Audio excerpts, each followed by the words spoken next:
Si usted le prestó atención a lo que acaba de leer, es una tradición que usualmente en muchas iglesias, un 31 de octubre, usted esperaría un salmo un poco más alegre, tal vez un salmo más positivo, un salmo más alentador. Y si usted ve el título, es un salmo que en la categoría de los salmos se titula un salmo de lamento. ¿Por qué, hermano Jonathan, le agarró feo de predicar un 31 de diciembre un salmo de lamento? Hermano, a veces creemos, y tal vez este es un ejemplo eh, muy poco conocido, pero cuando usted escucha la música, por ejemplo, y escucha notas menores, se le llama a eso. Otros le llaman las notas tristes. La gente tiende a asociar las notas menores con melodías tristes, con notas tristes, y piensa que las melodías alegres son las notas alegres. ¿Por qué? Porque lo perciben de una manera superficial. Pero en el mundo de la música usted va a darse cuenta que hay canciones con notas menores con un profundo significado, con una letra muy aleccionadora y con letras muy alegres. Es similar con los salmos. Los salmos es el himnario que el pueblo de Israel ocupaba. Y no solamente se cantaban las canciones alegres en la iglesia, en el pueblo de Israel, sino que Dios inspiró intencionalmente a los salmistas, pecadores al igual que usted y que yo, a plasmar emociones difíciles, a plasmar emociones tristes dentro de los salmos. Y también son melodías que se cantaban. O sea, imagínese lo que acaba de leer usted siendo cantado en el pueblo de Israel. No cuadra mucho, ¿verdad? Entonces, pero es algo que sucedía. ¿Por qué? Porque en el diseño del Señor, incluso nuestras emociones son algo que Él ha creado. Desde Génesis fuimos creados a imagen y semejanza del Señor. Por ende, el cúmulo de emociones que nosotros, ah, caídas, evidentemente, el cúmulo de emociones caídas que nosotros sentimos es parte del diseño de Dios. Somos creación de Dios. La Biblia misma nos lo dice. Sin embargo, hermanos, hay mucho que aprender de los salmos tristes, si usted lo quiere llamar así. Hay demasiado que aprender. Usualmente asociamos la alegría solamente como algo temporal, pero también la alegría enseña muchas cosas. Pero en esta ocasión yo quiero enfocarme en cómo el lamento, los momentos oscuros, los momentos difíciles, los momentos de estar al borde del colapso son ocupados para la gloria del Señor. Y si usted los tuvo, y présteme atención, si usted tuvo de estos momentos a lo largo de este 2024, bendito sea mi Dios que usted los ha vivido. Y tenga por seguro que los va a vivir el año que viene. Si esto, después de haberse predicado, no le genera un optimismo, una motivación a usted, yo oro porque el Espíritu Santo le dé el gozo bíblico que usted y yo requerimos para tener esa esperanza en el Señor, como lo acabamos de cantar, tanto en vida como en muerte. Y si usted le presta atención a lo caído que es el ser humano pecador, vale la pena prestarle atención a cómo la gente reacciona cuando toca fondo. La gente lidia allá afuera con sus momentos de crisis de maneras muy distintas. Usted ve en las redes sociales distintos tipos de terapia que se realizan, ciertas actividades. Otros prefieren lidiar con sus momentos de crisis sufriendo en silencio. Otros prefieren lidiar con su crisis reprimiendo sus emociones. Otros lidian aparentando estar bien. El ser humano es perfecto para disfrazarse con una sola frase. Estoy bien, estoy bien. Pero por dentro están completamente desmoronados. Y en ocasiones que son lamentables, amados hermanos, hemos visto situaciones donde las personas deciden quitarse la vida. ¿Por qué quiero llegar con esto, hermanos? Quiero que note una realidad muy clara. Los momentos de crisis revelan lo que hay en el corazón del ser humano. Se lo voy a repetir. Los momentos de crisis revelan lo que hay en el corazón del ser humano. Y como creyentes, en nuestro caso, quiero hacerle un par de preguntas. ¿Cómo es su actitud cuando tiene crisis? ¿Cómo usted lidia con sus aflicciones cuando es usted personalmente la persona que está tocando fondo? Porque no es lo mismo decir que voy a orar por alguien que está en crisis a cuando yo soy el que paso esa crisis. ¿Hay una forma bíblica de lidiar con las crisis? ¿Hay una forma bíblica de tener una actitud correcta cuando estamos al borde del colapso? ¿Qué tiene que decir la palabra de Dios al respecto? Y es por eso que este salmo tiene mucho que enseñarnos. Yo le he titulado a este mensaje Manteniendo la esperanza en nuestro Dios, porque la esperanza no es algo que es un interruptor que se apaga y se enciende, es algo que persevera, es algo que es constante, es algo que a pesar de las situaciones debe de estar ahí, sí o sí. Y quiero enfocarme otra vez, este salmo es corto, por lo tanto vale la pena estudiarlo. Y quiero que vea cómo en este salmo Dios nos está enseñando cómo el creyente debe de orar en medio de la aflicción a fin de afirmar su esperanza en Él. Vamos a ver 3 acciones, pero antes de ver estas acciones, quiero que se ponga en contexto conmigo. ¿Qué estaba pasando detrás de este salmo? ¿Cuál es la historia detrás de este salmo? El subtítulo que la traducción nos dice es que era un salmo escrito cuando David estaba en la cueva, pero eso no nos da muchos detalles. Este salmo, hermanos, tiene su contexto en 1 Samuel capítulo 21. Se lo dejo de tarea, pero se lo resumo de esta manera. En 1 Samuel capítulo 21 se nos relata que David, antes de ser rey, esto estaba pasando antes de que él fuera rey, se encontraba huyendo del rey Saúl, justamente después de haber cruzado por tierras filisteas, tierras enemigas, claramente, donde David, al pasar por estas tierras, tuvo que fingir que era una persona demente.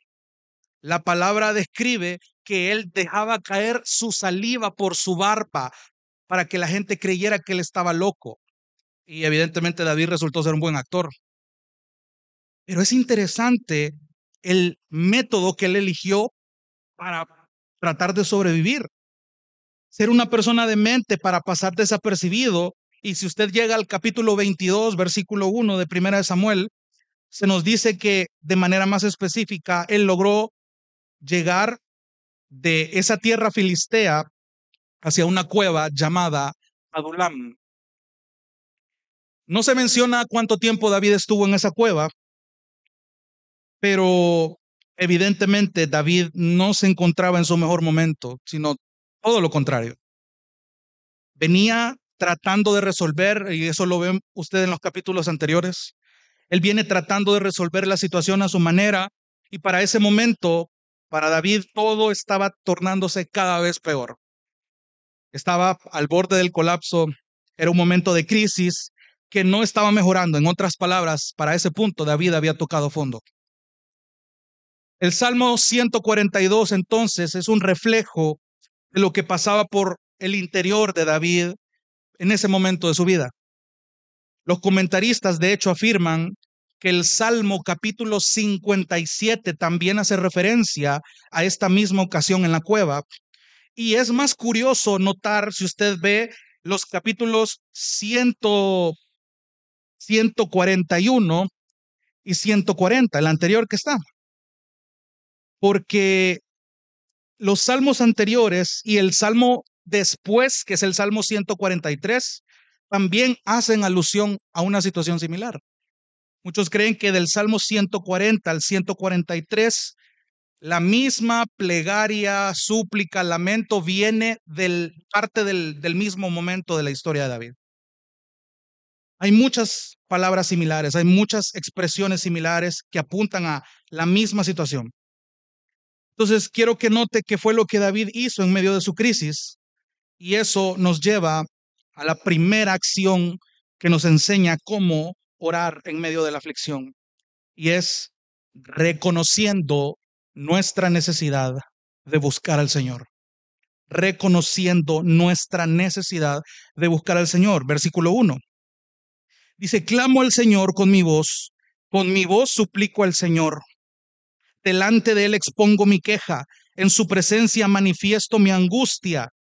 Cuando mi espíritu desmayaba dentro de mí, tú conociste mi senda. Quedémonos hasta ahí. La estrofa de este salmo inicia en el versículo 1 con David manifestando su intención de invocar el nombre de Dios. La Reina Valera, el nombre de Jehová. Cuando dice clamo, en el idioma hebreo se traduce también como pediré auxilio al Señor con mi voz.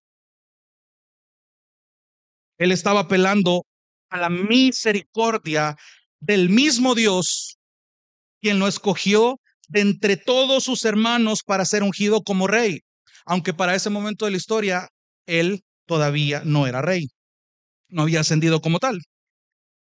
Ese Dios en quien confió para enfrentar a aquel gigante llamado Goliat era el mismo a quien acudió en ese momento por misericordia.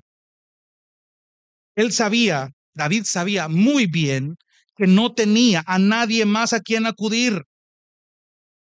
Pero esto me hace pensar por un momento lo siguiente.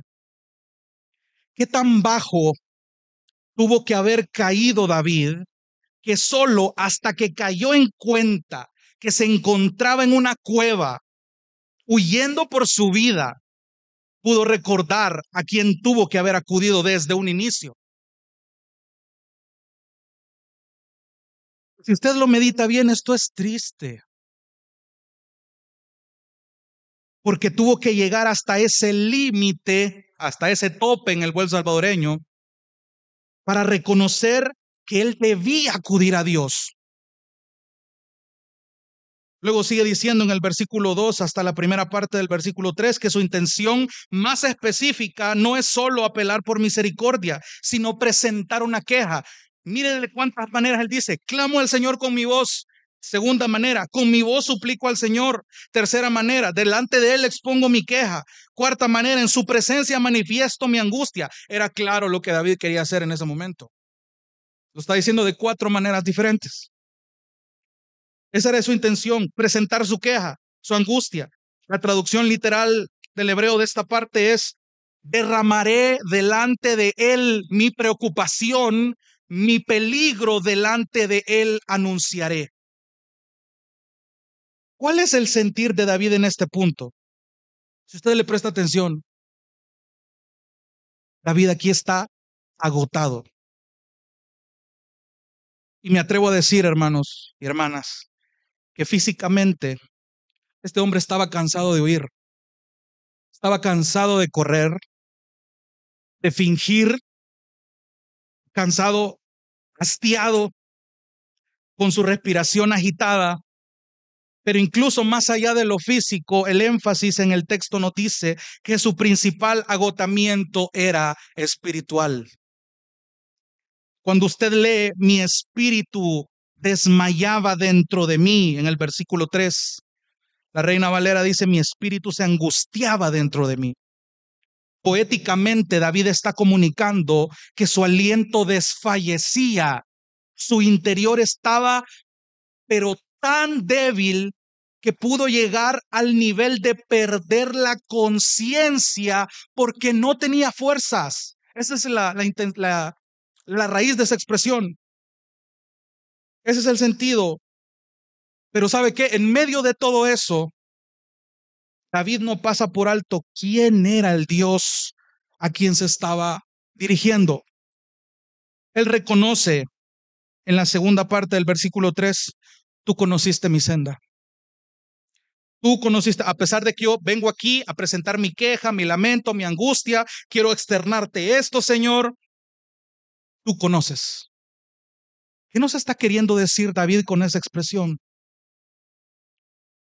Señor, así parafraseado, es como David estuviera diciéndole, Señor, aunque me encuentro en mi punto más cansado, harto y al borde del colapso, sé que tú has conocido mi camino, sé que tú has conocido mi vida, sé que tú has conocido mis fallas, sé que tú has conocido todo y nada de lo que me ha pasado se te ha pasado por alto.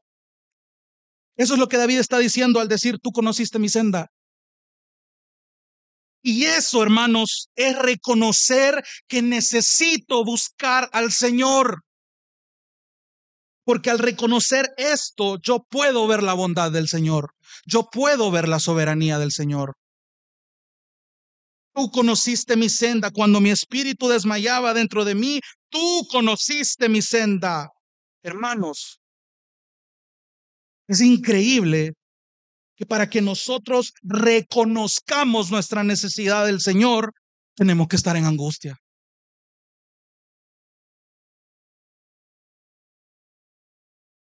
¿Qué tan colapsados tenemos que estar para reconocer nuestra dependencia constante de Dios? El pecador le encanta sentirse orgulloso porque cree que sabe resolver. Todo es a su manera y cuando todo está bien, cree que no necesita de nadie, mucho menos de Dios. Pero vienen las pruebas, aflicciones, tribulaciones y el pecador tarde o temprano llega a un punto donde se da cuenta que a su manera no funciona hasta que topa y entonces acude al Señor. Pero eso no debería de ser así. Dios, usted ha visto, hay en internet venden unos muñequitos antiestrés que usted aprieta cuando usted se siente ansioso. Son como unos muñequitos de plástico que se hinchan. Y muchos ven a Dios de esa manera. ¿Cómo así? Hermanos, Dios no es un muñeco antiestrés que yo puedo usar solo cuando lo necesito y mientras tanto ya no lo necesito, lo dejo a un lado y lo guardo. ¿Sabe por qué? Porque nuestra oración, eso implica que usted tiene que darle más importancia a su oración si este año no lo hizo. Nuestra oración en medio de la aflicción debe ser desde un inicio reconocer que yo necesito a Dios y solo a Él yo puedo acudir. Porque quien siempre ha tenido el control de mi vida ha sido Él, no yo. No depende de mi falso sentido de creer que yo tengo el control de mi vida. Entonces le pregunto otra vez, ¿cuál es su accionar cuando usted está al borde del colapso? ¿Usted reconoce que necesita acudir al Señor? ¿Es Dios su primera opción o es su última opción? Y cuando yo reflexiono sobre esto, hermano, yo puedo decir, benditos sean los tiempos de aflicción que yo padecí este año. ¿Sabe por qué? Porque quebraron mi orgullo. Porque reveló mi necesidad de acudir en primer lugar al Señor. Usted puede venir delante del Señor y decirle, Señor, tú conociste mi senda. Y eso nos lleva a la segunda acción que enseña al creyente cómo orar en medio de la aflicción. Habíamos dicho, número uno, reconociendo nuestra necesidad de buscar al Señor. Número dos, reconociendo la realidad de mis circunstancias. Reconociendo la realidad de mis circunstancias. Versículo 3, cuando mi espíritu desmayaba dentro de mí, tú conociste mi senda. En la senda en que camino me han tendido una trampa. Mira a la derecha y ve, porque no hay nadie que me tome en cuenta. No hay refugio para mí, no hay quien cuide de mi alma. De hecho, en la Reina Valera leemos, me escondieron lazo. La Biblia de las Américas aquí lo traduce como, me tendieron una trampa. Y gracias al contexto que hay detrás, sabemos que lo que pasó en 1 Samuel 21-22, entendemos que David estaba siendo perseguido bajo el argumento de que él estaba conspirando contra Saúl, cosa que no era cierta. Este hombre no dormía tranquilo en ningún lugar. O sea, nosotros vemos la historia de David, pero si realmente prestamos atención a los detalles que la Biblia misma nos da, David no dormía tranquilo en ningún lugar. Claramente tenía presente cuál era su situación, qué circunstancia estaba ahí. Porque hermano, una cosa es que cuando alguien está en angustia, puede hacer de cuenta y caso que no está pasando nada y vivo sin preocupaciones y no, está bien, o sea, se me está quemando la casa, pero yo estoy bien, otra vez. El escudo perfecto, estoy bien. Pero no es así. Usted tiene que tener muy claro cuál es la realidad que le está atribulando. Tiene que aterrizar. Muchos, tal vez de una manera muy ingenua, obviamos la realidad. Pero hermano, tú ves el ejemplo del rey David y de todos los salmistas. Ellos no ignoraban su realidad, al contrario, lo tenían tan presente que se estaban agobiando, pero ellos sabían a quién acudir. Este tipo no dormía tranquilo y en el versículo 4 hay algo muy desgarrador. Usted ve a un David rogándole a Dios que contemple su situación. Padre, prestale atención a mi realidad. Aquí hay dos verbos imperativos. Mira, ve.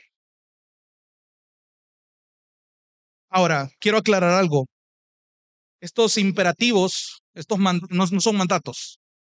David no le está ordenando al Señor, Señor, mira. No es en el sentido de mandato, de orden, sino de ruego. Por favor, mira, date cuenta, Señor. ¿Usted cree que el Señor no se daba cuenta de eso? Pero imagínese hasta dónde la emoción le jugó sucio a David al creer que el Señor ni siquiera lo estaba observando. Señor, mira, no tienen el sentido de orden o mandato. David se siente solo, siente que nadie vela por él, se siente desprotegido, se siente sin refugio, se siente sin esperanza. ¡Qué duro! Mira a la derecha, versículo 4, y ve porque no hay quien me tome en cuenta. No hay refugio para mí. No hay quien cuide de mi alma.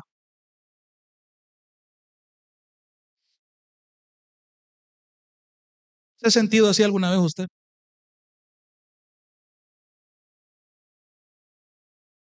Una ocasión muy difícil, muy dura. Dichoso usted si no lo ha sentido. Y Dios es tan bueno que lo va a hacer pasar por momentos así. Póngame atención.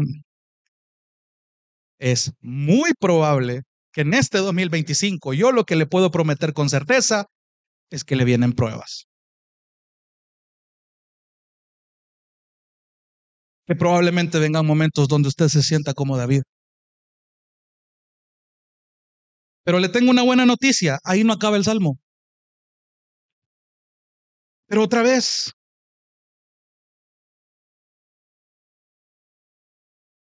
todos nosotros nos hemos sentido así en algún momento. En este momento probablemente. Pero otra vez,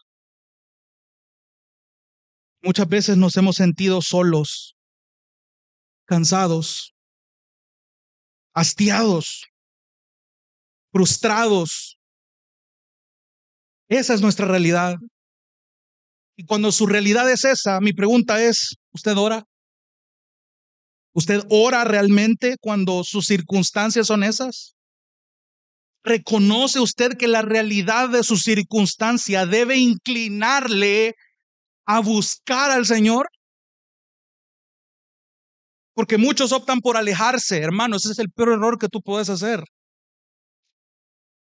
O por aparentar que todo está bien, hermano. Si en la realidad tú te estás desmoronando, no sufras en silencio. Tenés a un Dios, tenés líderes, tenés a una comunión que te acuerpa. Pero no sufras en silencio. No lo hagas. Mira el ejemplo de los salmistas. Alejarte en momentos de crisis es lo peor que un creyente puede hacer. Piensa en las circunstancias de Job. David para ese momento, de hecho, ya conocía su historia. Le pregunto, ¿hizo Job algo malo para merecer lo que le pasó? No. Y de hecho llama la atención una de sus respuestas. Se lo leo rapidito, Job capítulo 2, versículo 10. Cuando su esposa le reclama, no sabe qué, mejor busquémoslo. Es una joya. Job capítulo 2, versículo 10. En medio de todo lo que Job estaba sufriendo,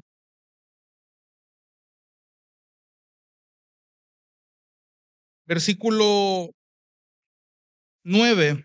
Entonces su mujer le dijo, ¿aún conservas tu integridad? Me encanta esa traducción. Maldice a Dios y muérete. Uy, qué consejo. Perdóname la expresión salvadoreña. Pero, me encantan los peros en la Biblia. Pero, él le dijo, versículo 10, hablas como habla cualquier mujer necia. En el hebreo dicen algo más fuerte. Hablas como habla cualquier mujer necia. Mire la joya que él dice acá. ¿Aceptaremos el bien de Dios, pero no aceptaremos el mal? En todo esto, Job no pecó con sus labios. Regrese al Salmo. Hermanos, para los hijos de Dios, la realidad de sus circunstancias no son la oportunidad para alejarse, son la oportunidad para acercarse. Cuando usted tenga crisis, no se aleje, acérquese. Si usted se siente solo, frustrado, hastiado, cansado, no se aleje, acérquese.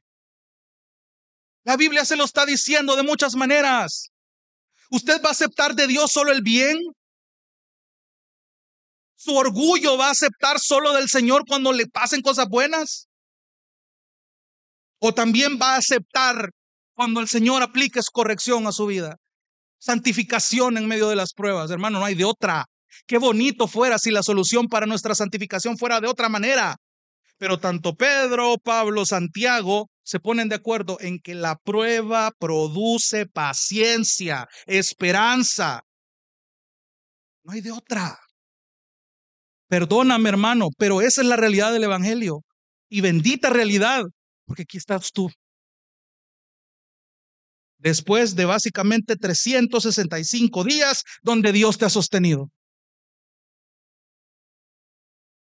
David se queda entonces, es mi pregunta, en una acción de quedarse sin esperanza, tiene actitud de alejarse, se vuelve pesimista por su situación. No, ahí no termina el salmo. Evidentemente él está desahogándose. Señor, me siento de esta manera. No hay nadie, no veo a nadie, no hay quien cuide. Ese tipo estaba en una cueva.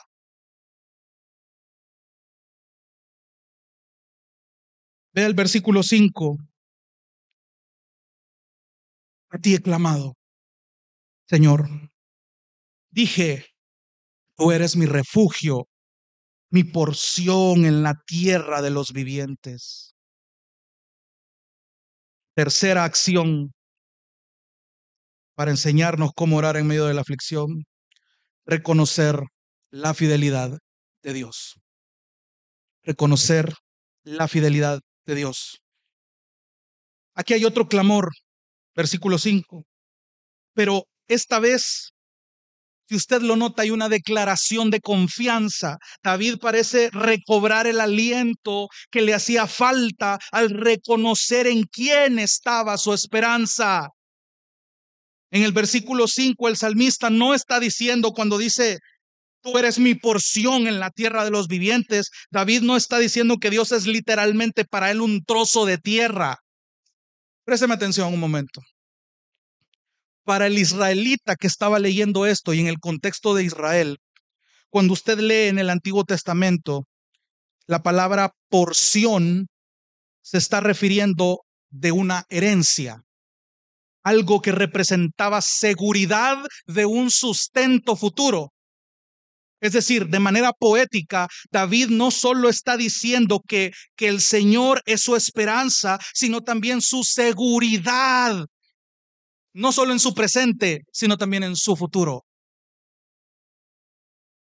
David estaba recobrando su confianza en el Señor. Este Dios que David tenía muy en mente, este Dios que era fiel en cumplir aquellos pactos que hizo con Abraham, con Isaac, con Jacob, al prometer que iba a ser de Israel una nación grande que en ese momento no había alcanzado su punto más alto como nación, pero que preservó la vida de Israel en el desierto.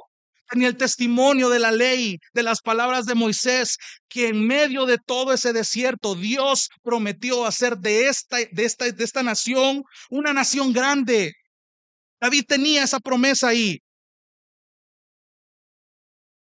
David recordó que así como Dios es fiel en preservar, en prometer preservar la vida de un pueblo, preservó su propia vida cuando luchó contra el gigante.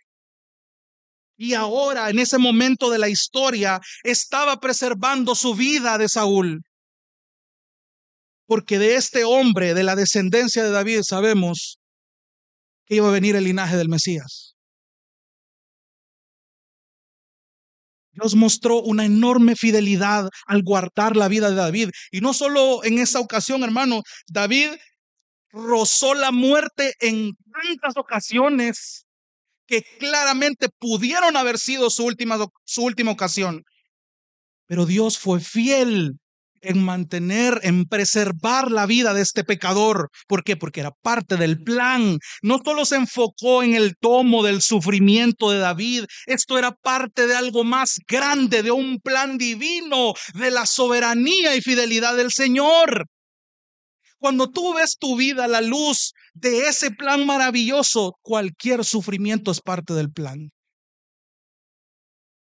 Todas las pruebas, y me atrevo a decirlo, que tú has pasado este 2024 han sido parte del plan sabio del Señor para tu santificación.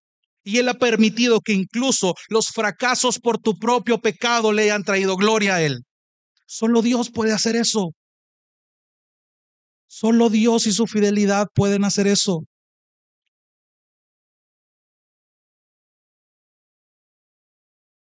David no sabía evidentemente lo que Dios iba a hacer.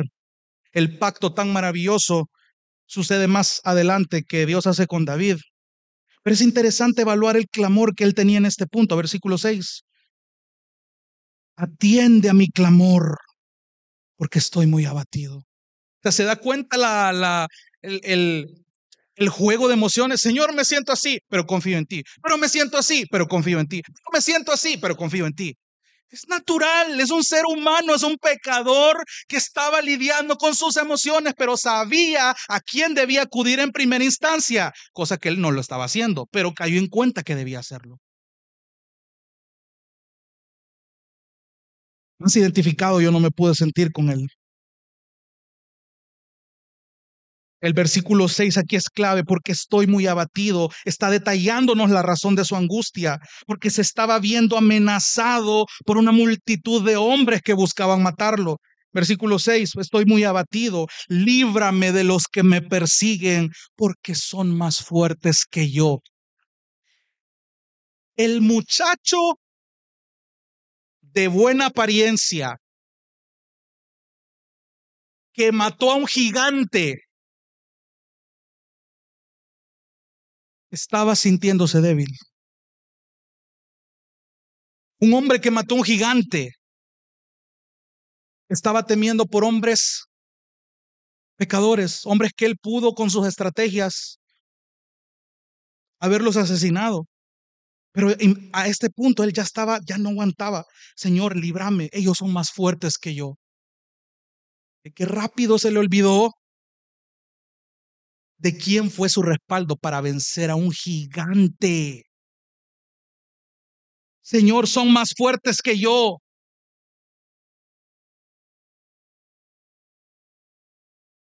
David se estaba sintiendo impotente.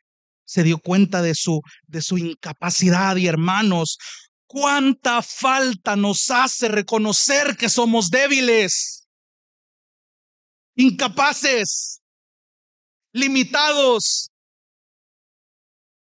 ¿Y sabe cómo es el escenario único en el que usted se puede sentir así? En las aflicciones. Las aflicciones son los escenarios perfectos para ello. Usted ya lo ha escuchado de tantas maneras, repetida de muchas maneras a lo largo de este año, pero bendito sea Dios por el dulce arte de la repetición, porque se nos olvida. Hermano, las crisis, los momentos de borde del colapso son los momentos perfectos para reconocer que somos débiles, incapaces. ¿Por qué? Porque eso nos debe de llevar a ver a quién podemos acudir.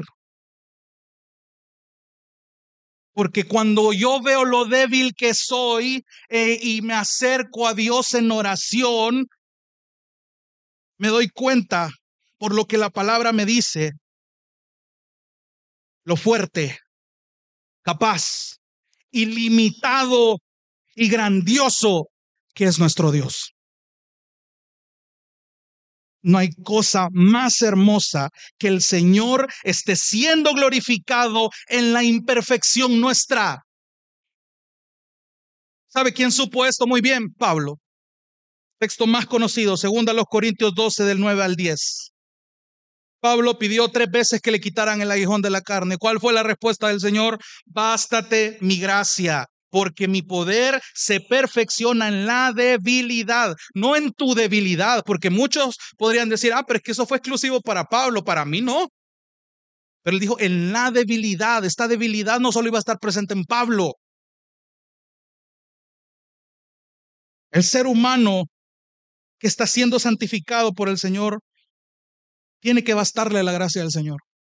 La gracia del Señor debe de ser suficiente. Y sabe la conclusión que Pablo llega, que este es uno de los pasajes que, aunque ya probablemente me pueda de memoria, no deja de aleccionarme. Pablo, un pecador al igual que yo, llega a la conclusión y dice, bueno, cuando Dios me dijo esto, de buena gana me gloriaré. De buena gana.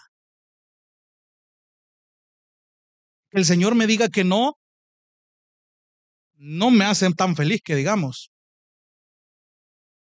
Pero Pablo nos está poniendo un ejemplo. De buena gana me gloriaré, no en mis fortalezas, no en mis títulos,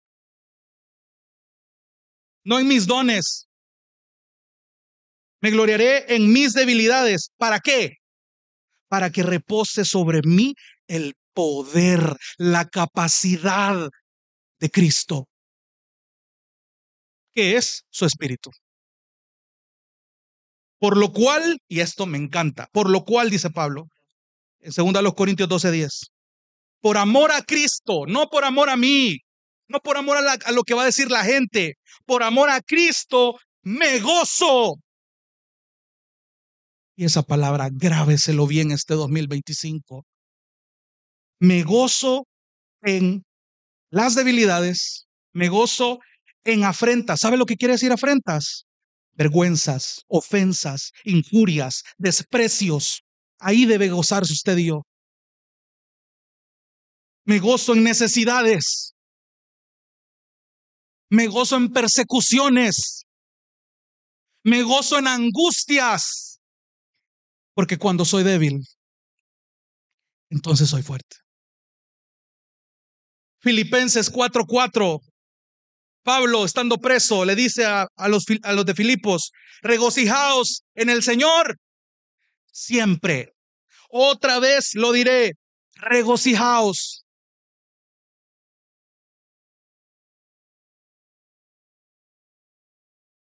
Cuando David reconoce que esto pasó sus límites y él ve su debilidad, él ve la fortaleza también. Él puede encontrar el gozo al saber quién es su Señor. Permítame leerle un comentario de R.C. Sproul sobre este gozo que Pablo describe en Corintios, perdón, en Filipenses. Cito, la clave del gozo cristiano es su fuente, que es el Señor. Si Cristo está en mí y yo en Él, esa relación no es una experiencia esporádica, es decir, algo ocasional, algo eventual. El cristiano está siempre en el Señor y el Señor está siempre en el cristiano. Y eso siempre será motivo de gozo. Aunque el cristiano no pueda regocijarse en sus circunstancias, si se encuentra en medio del dolor, angustia o tristeza, aún así puede regocijarse en Cristo. Nos regocijamos entonces en el Señor, y puesto que Él nunca nos deja ni nos abandona, podemos regocijarnos siempre. Fin de la cita. ¿Se acuerda de la gran comisión con lo que encierra las palabras de Cristo? Y aquí, yo estoy con vosotros todos los días hasta el fin del mundo. Eso es lo que usted tiene que recordar en sus momentos de crisis. El Señor está con usted. Cuando usted se da cuenta de las crisis y ve más allá de su sufrimiento, usted ve la fidelidad del Señor. Es un atributo tan poco profundizado, hermanos. La fidelidad de Dios me permite observar que Él, si ha cumplido algo, si ha prometido algo, lo va a cumplir. Mire todos los relatos bíblicos donde Él prometió y cumplió.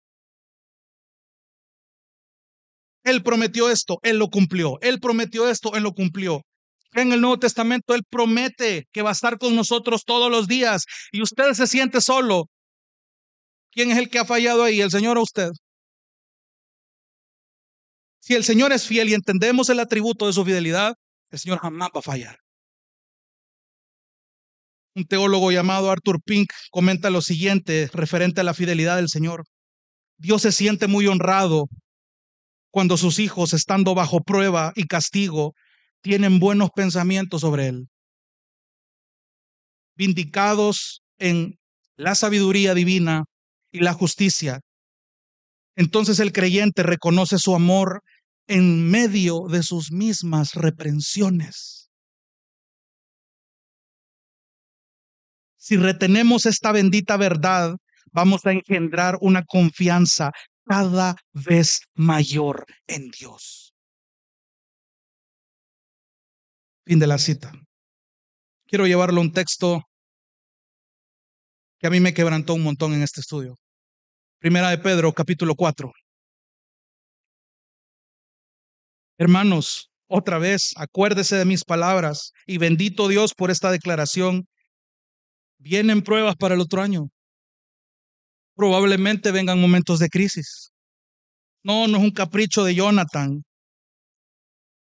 Es porque así es esto. Así es el precioso evangelio.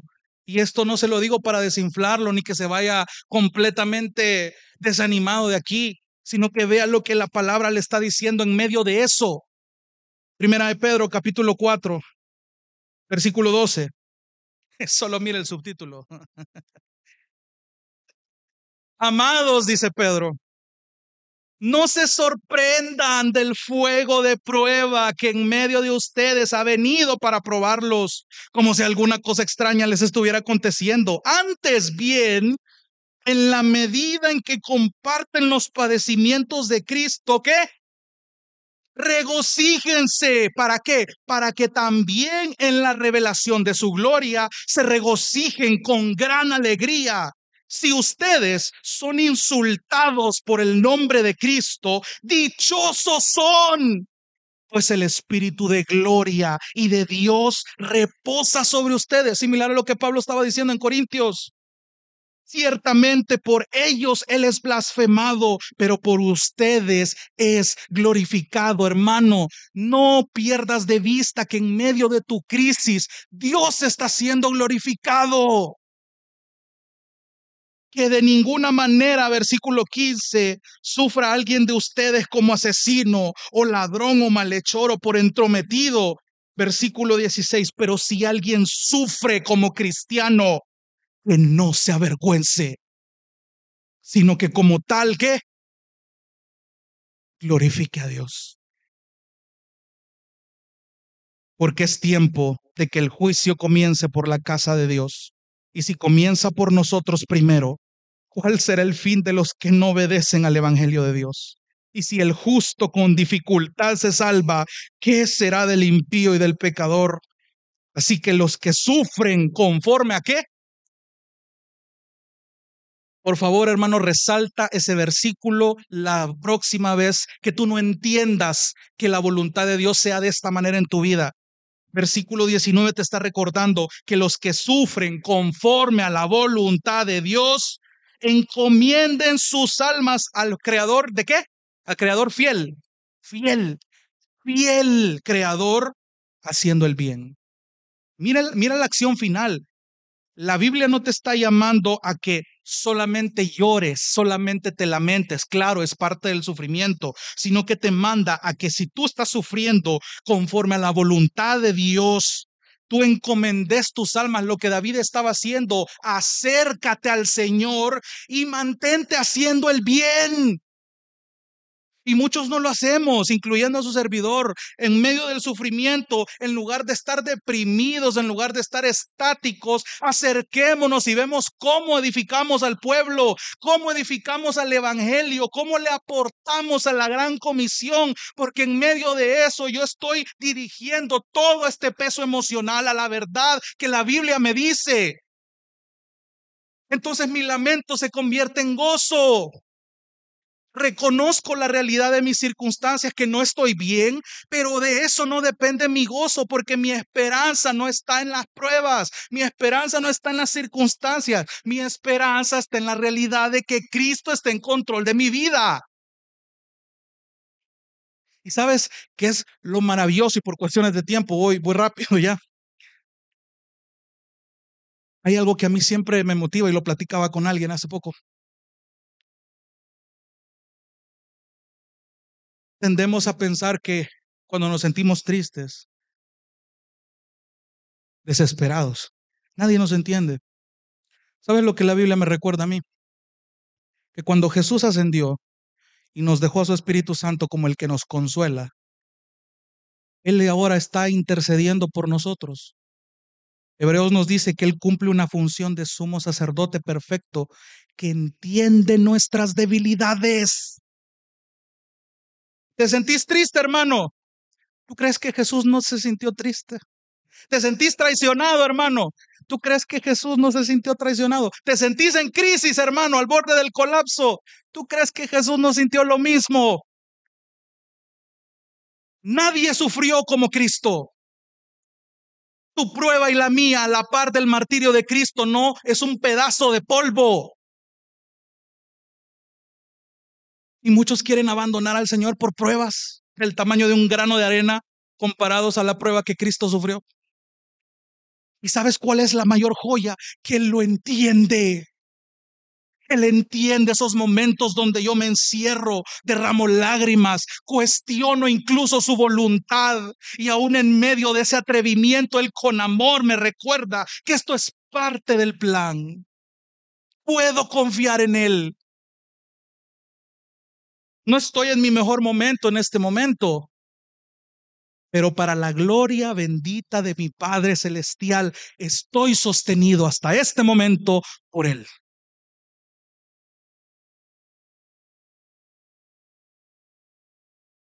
Vuelva al Salmo.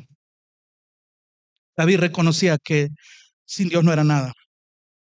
Cuando Él le dice, a ti he clamado, a ti he pedido auxilio, dice el hebreo, atiende a mi clamor, líbrame. En el versículo 7 ahora le está diciendo, saca mi alma de la prisión. El versículo 7, saca mi alma de la prisión. Era una manera figurativa en la que David le ruega al Señor que su vida sea librada de esa cueva. Ahora, quiero que vea cómo termina el Salmo. David ya no solamente pide por auxilio divino, sino que le agrega un propósito piadoso. Saca mi alma, ¿para qué? Para que yo dé gracias a tu nombre.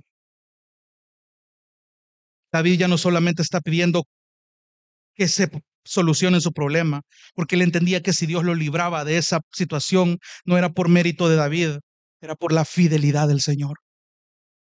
Y termina con una preciosa declaración donde se ve en un escenario donde los justos lo rodean. Él añoraba volver a adorar con su pueblo al Señor. Mira lo que hacemos tú y yo cada reunión. ¿Sabías tú, hermano, que esa es una buena manera de lidiar con el sufrimiento? Adorando con los justos.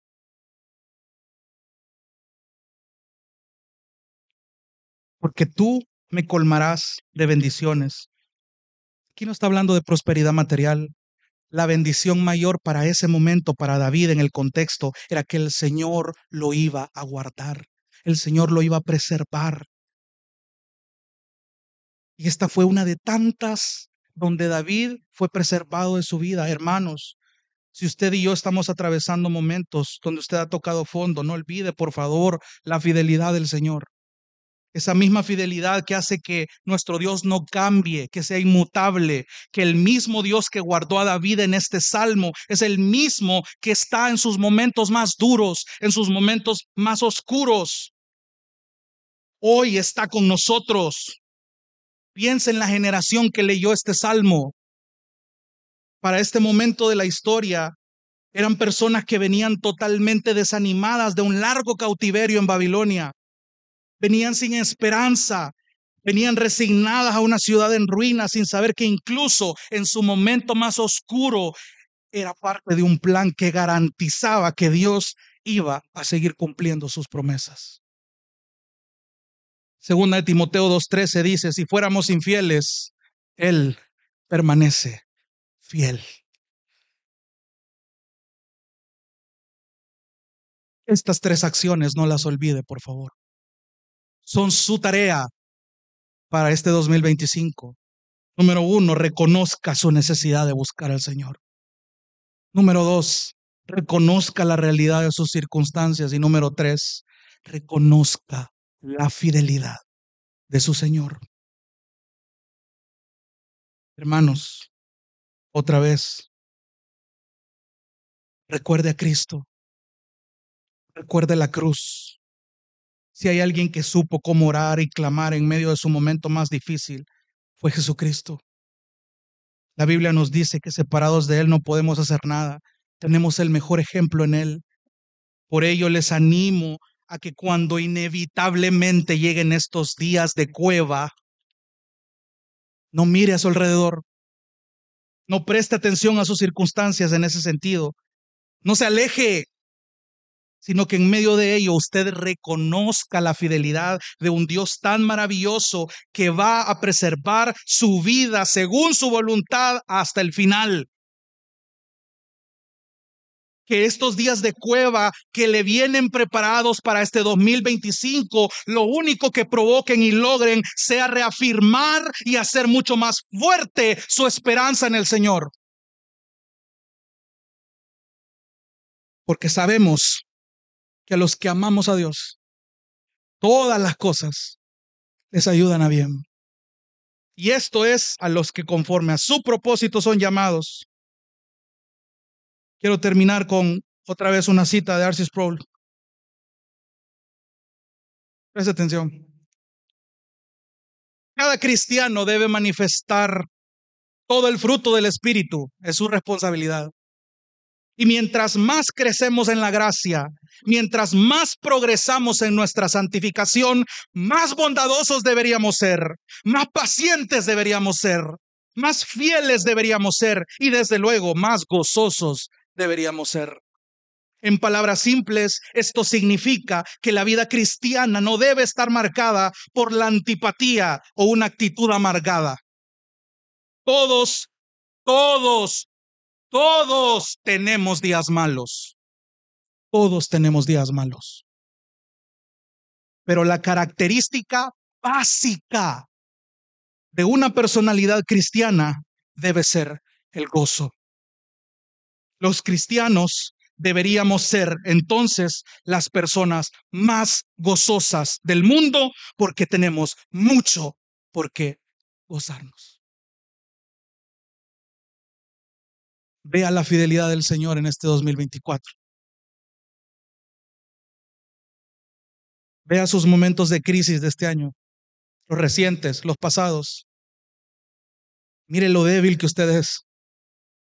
Mire lo incapaz que usted es. Pero vea la fidelidad del Señor ahí. Usted está aquí. Y eso solo Dios lo puede hacer. Grande es la fidelidad de nuestro Dios. Quiero hacer algo distinto para este fin de año. Permítame orar específicamente por usted en esta noche. Y cuando terminemos de orar, le voy a invitar a que se ponga en pie para que cantemos una última alabanza. Y quiero que mantenga bien en cuenta lo que acaba de aprender. Mantenga su esperanza en el Señor. Vamos a orar. Dios te bendiga. Realmente es un privilegio para nosotros que puedas escuchar el mensaje de la palabra de Dios. Esperamos que Dios obra en tu vida grandemente a partir de lo que puedas escuchar y aprender a través de este sermón. Sin embargo, creemos que solo este sermón es insuficiente y no debería de suplantar por ningún motivo tu asistencia a una iglesia local. La iglesia local es el medio por el cual Dios obra en la vida de su pueblo. Te motivamos a que busques una iglesia sana donde congregarte o puedas contactarte con nosotros en nuestras redes sociales para que nos puedas visitar. Será un gusto poder servirte y que podamos juntos adorar a Dios en comunión con sus redimidos mientras aprendemos de su palabra. Que el Señor te bendiga.